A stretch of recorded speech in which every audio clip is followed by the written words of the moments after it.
Ons luister vanoggend na die Here se stem vanuit Psalm 144. Psalm 144 gaan ons die hele Psalm saam lees.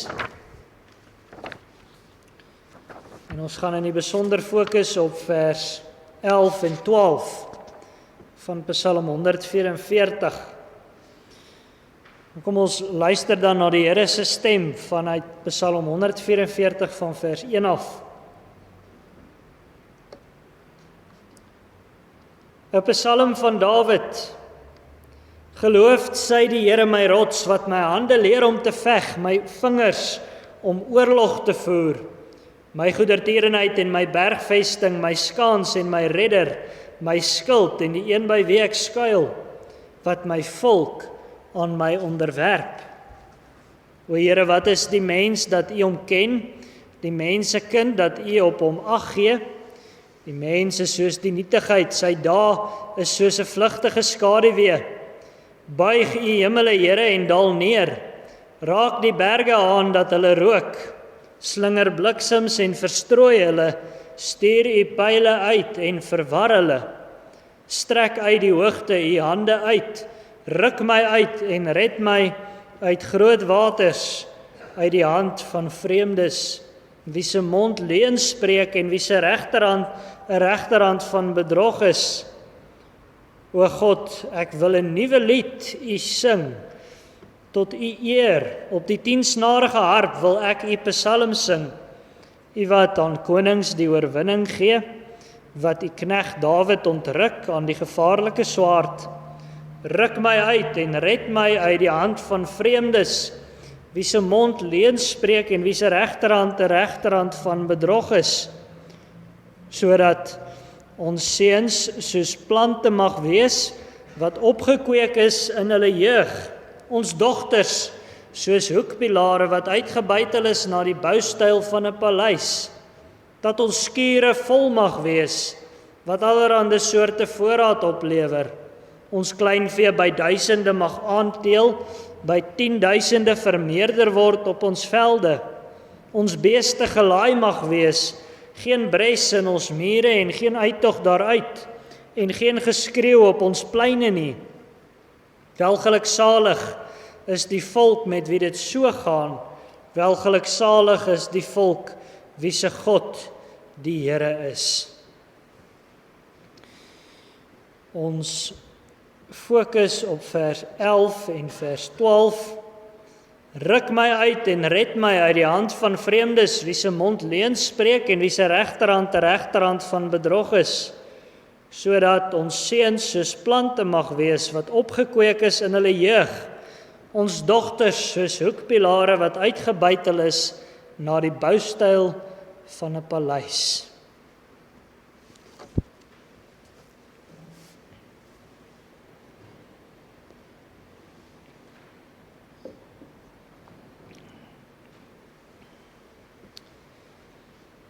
Geliefdes in ons Here Jesus Christus, wat sal ons tog nie alles opoffer ter wille van ons kinders nie? Die nageslag wat die Here gee, is sekerlik ons heel grootste aardse belang. Dit geld nie net vir ouers nie, dit geld vir die kerk as sodanig. Maar ons weet, ouers wil vir hulle kinders gewoonlik die goeie, die beste in die lewe hê. Ouers wil verseker weet dat hulle kinders eendag 'n veilige en voorspoedige tuiste sal hê. Iemand het een keer gesê, 'n ouer kan net so gelukkig wees soos sy of haar heel ongelukkigste kind. Ons wil vir ons kinders die goeie hê, ouers veral. Maar ag, ons weet ook hoeveel bedreigings daar is vir die nageslag se veiligheid en voorspoed. Alle ouers, gelowig of ongelowig, wat enigsins vir hulle kinders omgee, sien bepaalde bedreigings raak. En dan probeer alle ouers inderdaad om hulle kinders daarteen te beskerm. Dit geld vir gelowiges en vir ongelowiges. Maar broer en suster, dit is net deur die geloof moontlik om die bedreigings reg raak te sien. Dit is nodig dat jy kyk met oë wat deur die Heilige Gees verlig is, om in te sien wat werklik bedreigings is en wat nie. Ongelowige ouers sien bedreigings, maar hulle sien nie korrek wat nou eintlik gevaarlik en bedreigend aan daardie sake is nie. Byvoorbeeld, 'n ongelowige sal armoede of finansiële onstabiliteit sien as die grootste bedreiging vir sy kinders se welstand. Maar dan sal hy alles wat hy kan probeer doen om te verseker dat sy kind 'n goeie skool en universiteitsopleiding kry, terwille daarvan dat die kind 'n werk kry wat genoeg betaal. Hy sal sy kind grootmaak om te leef vir sy lewensstandaard. En as sy kind dan 'n blote goeie werk het en genoeg geld het, dan is hy gelukkig. Hy het sy kind grootgemaak vir sy hoogste lewensideaal, naamlik materiële welstand, en hy het geslaag. Sy lewensideaal het sy kind se lewensideaal geword. So gaan dit veral onder ons Afrikaners. En dit beteken nou nie 'n mens moet glad nie omgee oor jou kinders se materiële welstand nie, allermins. Maar gelowiges sien wel die bedreiginge vir die nageslag heel anders. Dit hoor ons onder andere in ons skrifgedeelte. Dawid bid in hierdie psalm dat die Here hom sal red van allerlei bedreigings. En daardie bedreigings, gaan ons ook hoor, het implikasies vir die lewe van die nageslag. Dawid bid vir homself en vir sy volk vir verlossing en van al die bedreigings wat hulle omring. Maar nou hoor ons spesifiek, hy bid vir redding uit die mag van vreemdes. Ons skrifgedeelte begin waar Dawid sy vertroue in die Here uitspreek. Hy erken dat dit die Here is wat hom bekwaam maak om te veg. Vers 1. Dawid het immers as gesalfde van die Here bekend gestaan as die koning wat die Here se oorloë veg. Dink byvoorbeeld aan sy oorwinning oor Goliat. En hy erken ook dat dit die Here is wat sy volk aan hom onderwerp, aan hom gehoorsaam maak. Vers 2. Hy spreek met ander woorde so sy vertroue in die Here uit. En dan erken hy ook dat die Here se bemoeienis met hom suiwer uit genade is, vers 4 en 5. Wat is die mens dat u hom aansien? Maar Dawid pleit in hierdie gebed vir verlossing van bepaalde vyande, van 'n baie spesifieke bedreiging. En so hoor ons hoe hy hierdie bedreiging telkens beskryf as vreemdes. Ons hoor hoe hy hulle bedreiging beskryf as die gevaarlike swaard. En uiteindelik loop dit uit op die heel laaste pleidooi, die heel laaste versoek wat hy aan die Here rig. En ons hoor dit in vers 11 van ons skrifgedeelte. Ruk my uit en red my uit die hand van vreemdes, wie se mond leuen spreek en wie se regterhand 'n regterhand van bedrog is. Dawid soek sy uitkoms alleen by die Here. Hy roep die Here aan om hom van sy benoudheid te verlos, om uiteindelik die volk, die kerk, ook van haar benoudheid te verlos. En hy gebruik 2 woorde vir hierdie reddingsdaad wat hy van die Here verlang. Die Here moet hom uitruk, hy moet vir Dawid skei van die nood en bedreiging wat vir hom loer. Dawid vra, dit is hoe dit in die Hebreëus staan, as ware dat die Here tussen hom en die bedreiging moet kom staan. Die Here moet vir hom dan ook 'n pad oopmaak uit die ellende uit die nood uit. Hy moet hom bevry, hom vrymaak van al sy nood. Nou is dit belangrik dat ons raak sien wie en wat hierdie bedreiging is waarvoor Dawid die Here aanroep. As ons mooi insien wat die bedreiging is, dan sal ons ook beter verstaan hoe die Here se redding werk. Wat Dawid verwag van die Here se redding. Dan sal ons sien wat ons moet verwag van God se redding. Die bedreiging is, soos ons skrifgedeelte dit stel, die hand van vreemdes. Die hand is deur die Bybel 'n beeld om bestuur of mag aan te dui. Dawid wil dus nie val in die mag van vreemdes nie. Nou is dit opvallend, hy skryf letterlik, Hy praat van die seuns van vreemdelinge. Hy bid dat die Here hom sal bevry van die mag van vreemdelinge en hulle kinders. Hy wil nie hê dat vreemdelinge op 'n volgehoue deurlopende basis heerskappy oor hom moet voer nie. En met die vreemdes bedoel hy uiteraard die heidenvolke, mense wat nie deel is van die Here se volk nie, die volke wat die afgode aanbid. Hy wil nie in hulle mag wees nie, en hy wil ook hê die volk van die Here moet in hulle mag wees nie. Dit is iets waarvan die Here hom moet red, iets waarvan die Here sy volk moet bewaar. Die bedreiging is vreemde heerskappy. En dit is spesifieke bedreiging omdat hierdie vreemdes se mond, volgens vers 11, leuns spreek. Nou die woordjie wat met leuns vertaal is, sou dalk eerder vertaal kon word met nietighede. Die vreemdes se mond spreek nietighede uit. Hierdie woordjie word telkens gebruik in verband met afgodsdiens. Iemand wat die afgode aanbid, wat met sy mond hulle loof, spreek nietighede uit. Dit is nietigheid, dit is sinneloos, want dit is woorde wat uitgespreek word voor gode wat ore het, maar nie kan hoor nie, wat oë het, maar nie kan sien nie, wat monde het, maar nie kan praat nie. Dit is mos hoe die afgode van die heidene vandag nog is, hoe hulle nog altyd was, ook in Dawid se tyd. Die vreemdes se aanbidding is nietigheid, en daarom wil Dawid hê dat die Here se volk nie in hulle mag moet wees nie. Meer nog, die vreemdes se regterhand is 'n regterhand van bedrog. Hulle gebruik hulle krag, hulle energie, hulle vermoëns om bedrieglik en oneerlik op te tree. Om dus in hulle hande te val sal op 'n ramp uitloop. Nietigheid en bedrieglikheid sal jou besluite vir jou maak en jou toekoms bepaal. Daarom roep Dawid die Here aan om vir hom te stry teen hierdie bedreiging. Ag, en ons weet dat die Here altyd getrou was om vir sy volk te stry. As die ou kerk hom in vertroue aangeroep het, dan het hy inderdaad vir hulle bevry van die oorheersing van vreemdes.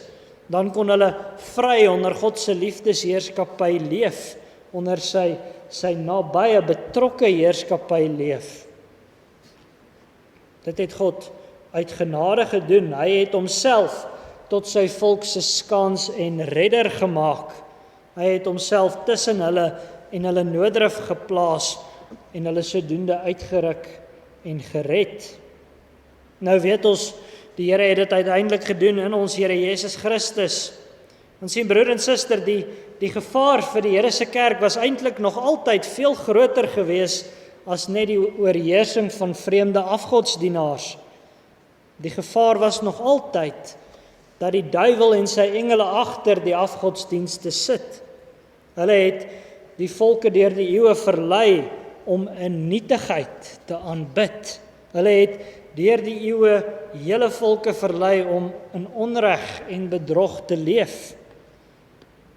En hulle het in 'n sekere sin reg gehad om so te doen. Daardie volke het deur hulle eie sonde voor God veroordeeld gestaan. Daarom sou God onreg pleeg indien hy hulle sommer maar net so sou verlos, indien hy sy kerk sommer maar net so sou verlos. Maar omdat Christus vir ons die toorn van God aan die kruis gedra het, het die duiwel sy aanspraak op die volke verloor. Daarom hoor ons byvoorbeeld in Kolossense 2 vers 13 tot 15, en julle wat dood was deur die misdade en die onbesnedenheid van julle vlees, het hy saam met hom lewend gemaak, deurdat hy julle al die misdade vergeef het, en die skuldbrief teen ons, wat met sy insettinge ons vyandig was, uitgedelg en weggeruim het deur dit aan die kruis vas te naal, nadat hy die owerhede en magte uitgeklee en hulle in die openbaar tentoongestel en daardeur oor hulle getriomfeer het. Christus het aan die kruis die duiwel se aanspraak op ons vernietig. Hy het hom uitgeklee, hom tentoongestel, oor hom getriomfeer, soos Kolossense 2 sê. En omdat Jesus vir ons tot sonde gemaak is ons skuld afgeskryf. Die Here kan ons met reg verlos en die duiwel kan niks daaroor sê nie. Christus het deur sy gehoorsaamheid aan sy Vader, deur sy offer aan die kruis, erfreg oor die nasies verkry. Hy erf die gelowiges uit alle volke, tale en nasies as loon vir sy verlossingswerk. En hy heers oor sy erfdeel met alle mag in die hemel en op die aarde. Sien broer en suster, Christus het elkeen wat waarlik glo van die duiwelse mag van sy hand en sy heerskappy verlos. Hy het ons daarvan verlos om deur nietigheid en bedrog aan ons neuse heen gelei te word. Die vreemde heerskappy van die duiwel en die sonde is deur Jesus tot niet gemaak. Hy gee selfs sy gees om ons te bekragtig sodat ons hoe langer hoe meer aan hom onderwerp. Dat ons nie aan die duiwel onderwerp nie. So raak ons deur die werking van die Heilige Gees hoe langer hoe meer vry van die hand van vreemdes. Ons leef onder die liefdesheerskappy van hom wat sy lewe vir ons afgelê het. So is Dawid se gebed uiteindelik verhoor, veel heerliker as wat hy ooit sou verwag. Elkeen van ons wat glo, hoef nie te vrees dat hy onder die mag van vreemdes nietigheid en bedrog sal najaag tot in ewigheid nie. Dit is die verlossing en uitredding wat die Here uiteindelik aan sy volk gegee het. Maar nou hoor ons ook daardie verlossing waarvoor Dawid gebid het en wat die Here vir sy kerk bewerk het. Daai verlossing het baie meer en wyeer implikasies as vir net die individu. Ons hoor in ons skrifgedeelte dit het tot gevolg 'n nageslag wat in die Here tuis is.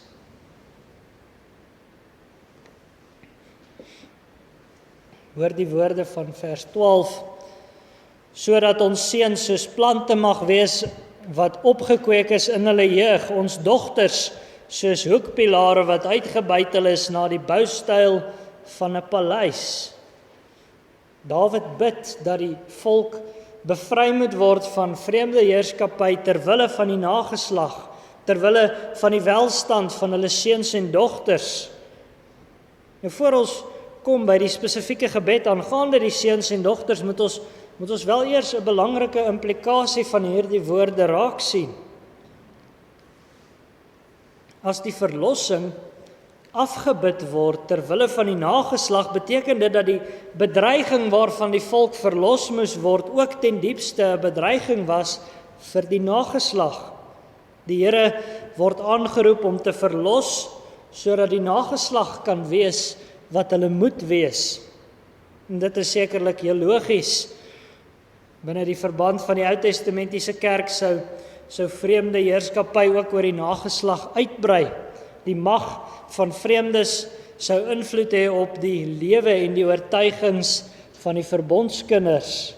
En dan sou die duiwel met die volk van God se kinders presies bereik wat hy wou. Hy sou hulle saam met hom in die verderf instort.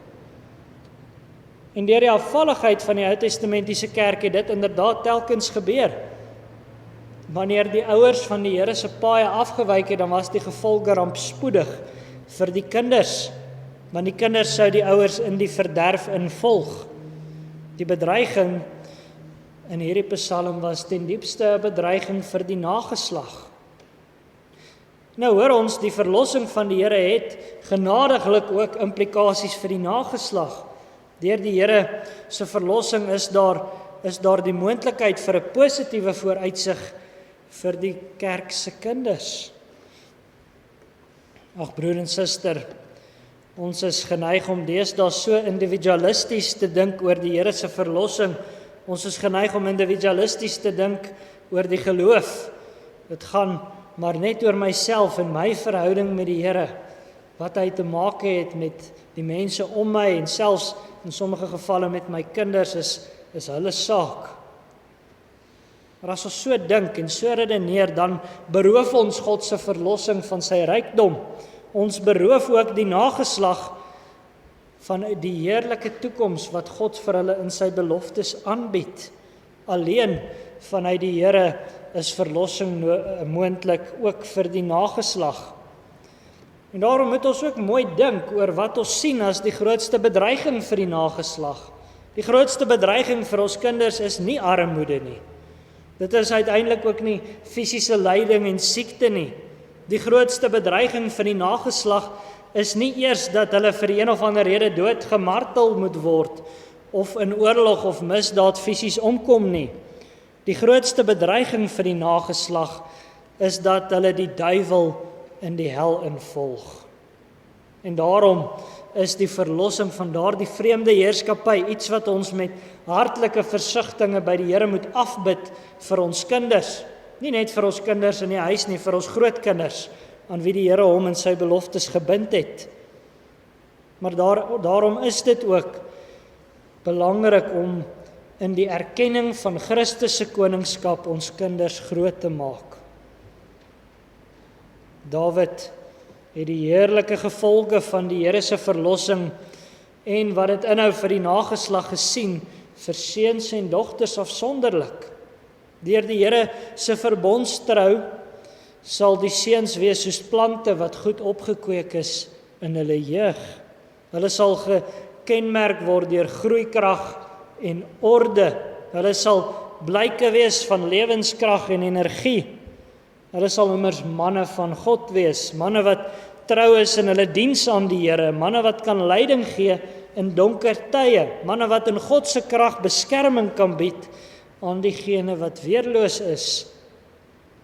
Die woorde van Psalm 92 vers 12 tot 15 sal van hulle waar wees. Die regverdige sal groei soos 'n palmboom, hy sal opgroei soos 'n seder op die Libanon. Geplant in die huis van die Here sal hulle groei in die voorhowe van onsse God. In die gryse ouderdom sal hulle nog vrugte dra.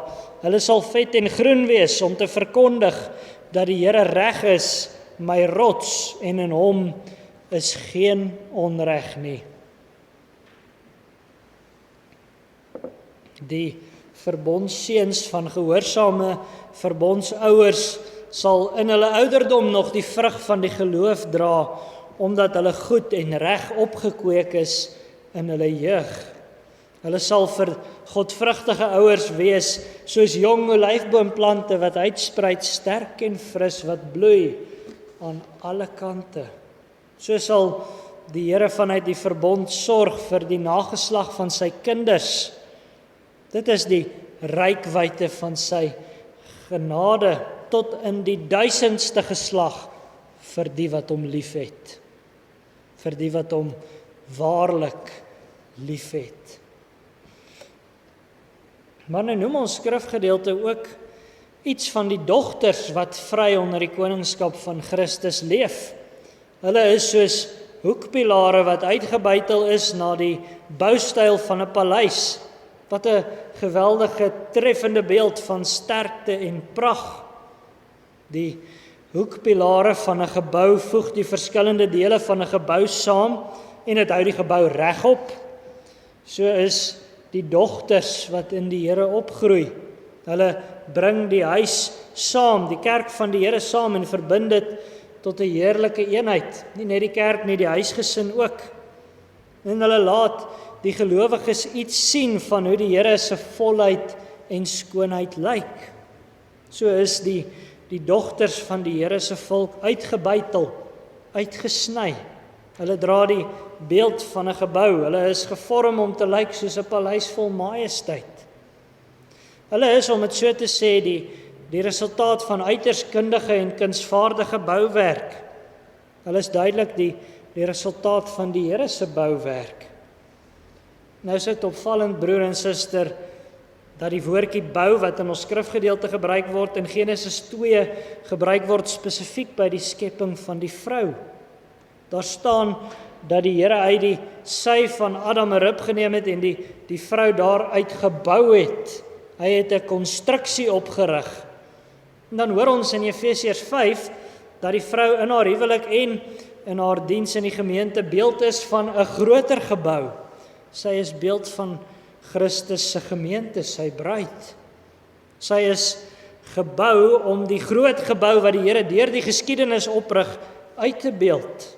Die vrou maak iets van die Here se heerlike werk in die geskiedenis bekend in haar wese. Maar sy kan dit alleen doen as sy deel in die Here se verlossing. En sy doen dit alleen as sy duidelike woning is van die Heilige Gees. Dan vorm hy haar om te lyk soos die boustyl van God se paleis. As God uitred, is daar gevolge vir die volk, vir sy volk, dogters wat die heerlikheid en pragt van die Here se werk in die kerk sigbaar maak. Dogters wat in hulle godsvrug en geloof en pragt iets van die Here se toekomstige werk in die kerk sigbaar maak. Nou kan ons vra, hoe doen hulle dit? Hulle doen dit in die eerste plek deur in die besondere nageslag vir die Here op te voed, maar hulle doen dit ook deur van hulle huwelike en van die Here se gemeente 'n heerlike plek te maak. So sorg die Here deur sy uitredding vir 'n godvreesende nageslag, 'n nageslag wat goed opgekweek is, 'n nageslag wat getuig van God se eie bouwerk, en dit tot in alle ewigheid. Wat kan ons tog meer vir ons kinders wil hê? En nou kan ons getroos wees, dit is wat die Here beloof, ook vir die nageslag van elkeen wat werklik in hom glo. Ons hoor dit veral waar Petrus in Handelinge 2 preek, bekeer julle en laat elkeen van julle gedoop word in die naam van Jesus Christus tot vergewing van sondes, en julle sal die gawe van die Heilige Gees ontvang, want die belofte kom julle toe en julle kinders en almal wat daar ver is, die wat die Here onse God na hom sal roep. God beloof die vergewing van sondes en die inwoning van die Heilige Gees ook aan die kinders van gelowiges. Maar ons moet dit baie mooi verstaan, broers en susters, dit is nie 'n belofte wat sommer maar net outomaties in vervulling gaan nie. Ons kan sidder om te dink hoeveel verbondskinders verlore gaan omdat hulle ouers geleef het asof dit 'n belofte is wat outomaties net sommer van self in vervulling gaan. Dis 'n belofte wat 'n voorwaarde het. En die voorwaarde is geloof. In die eerste plek moet die gelowige ouers self die beloftes glo, maar dan moet hulle die kinders wat die Here vir hulle gee ook groot maak om die beloftes van harte te glo. Hulle moet met ander woorde sonder ophou bid dat die Here sy heerlike verlossing na die nageslag toe sal uitbrei. Selfs al is dit nie duidelik dat die kinders glo nie, selfs al is dit grootkinders wat die pad byster geraak het, moet tog nie ophou om vir hulle te bid op grond van God se beloftes nie, of om teenoor hulle te getuig nie. Ouers wat die beloftes van die Here glo, sal sonder ophou in God se krag stry om vreemde heerskappy uit hulle eie en uit hulle kinders se lewens te weer. Dan sal ons seuns soos plante wees, opgekweek in hulle jeug, en ons dogters soos die boustyle van 'n pragtpaleis. Broer en suster, laat ons daarom die bedreiging vir die nageslag in die ware lig sien. Alleen dan sal ons die beskutting en redding van die nageslag in die regte lig kan sien. Alleen dan sal ons insien dat dit nie sin maak om 'n nageslag te probeer lief hê en opvoed buite die Here se wil om nie. Ons kinders kan of wees saad van die vrou, geplant in Christus, of hulle sal verdelg word as saad van die slang. Maar God is getrou. Hy sal sy beloftes vervul as ons glo. En dan sal ons uiteindelik inderdaad kan juig in die woorde van Psalm 144. Welgeluksalig is die volk met wie dit so kan gaan. Welgeluksalig is die volk wie se God die Here is. Amen.